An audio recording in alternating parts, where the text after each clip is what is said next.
سورہ انسان پڑھنے سے پہلے اور بعد میں مطلب میرا ایکسپیرینس بہت امیزنگ تھا. مطلب جس مہرین نے بھی کہا نا کہ قرآن سمجھ نہیں آتا تھا. مطلب آنیسٹلی اسپیکنگ مجھے بھی نہیں پتا تھا کہ مطلب قرآن پر ریفلیکٹ بھی کرتے ہیں یا پھر ریلیٹ کیسے کرتے ہیں. تو یہ بہت امپروومنٹ آئی ہے میرے میں کہ میں مطلب اب میں ریلیٹ کرنے لگی ہوں قرآن سے. اور دوسرا مجھے بس ایک چھوٹا سا ایکسپیرینس شیئر کرنا تھا کہ کل میں نا آئی ایم ایس کا ایک سیشن اٹینڈ کر رہی تھی, اسٹیم سے ریلیٹڈ تھا. تو جب وہ میں اٹینڈ کر رہی تھی تو یہی آیات جو سورہ انسان کی فرسٹ 3 آیات ہیں یہ میرے مائنڈ میں آ رہی تھی. ان کا کوشچن آنسر کا پارٹ چل رہا تھا اور اس میں انہوں نے ایک پکچر تھی جو اسپیکر کسی کو ایکسپلین کر رہے تھے کہ اس میں سوال کرنے والے کو اس کی سمجھ نہیں آ رہی تھی.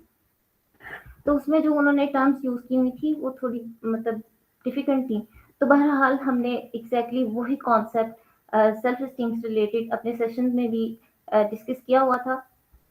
تو اس میں جو 3 اسٹیپس ڈسکس کیے تھے نا ہم نے کہ مطلب سیلف اسٹیم کے لیے سب سے پہلے سیلف ریکگنیشن امپورٹنٹ ہے, مطلب ہو آئی ایم, اور پھر اس کے بعد میرا پرپز کیا ہے, پھر مطلب کہ تھرڈ اسٹیپ کے میری alignment according to that purpose وہ کیا ہے, یعنی میری پلیسمنٹ یہ طے کرے گی کہ اسٹیم کہاں لائی کرے گی.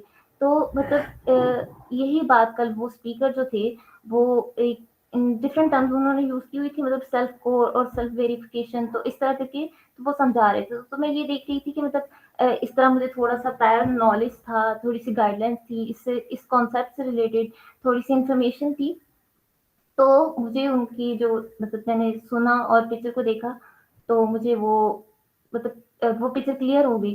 تو اللہ عز و جل نے آیت نمبر 3 میں بھی تو یہی بتایا تھا کہ ہدایت انسٹالڈ ہے, مطلب سماعت اور بصارت کو اس کے لیے یوز کرو گے تو پوری پکچر کلیئر ہو جائے گی.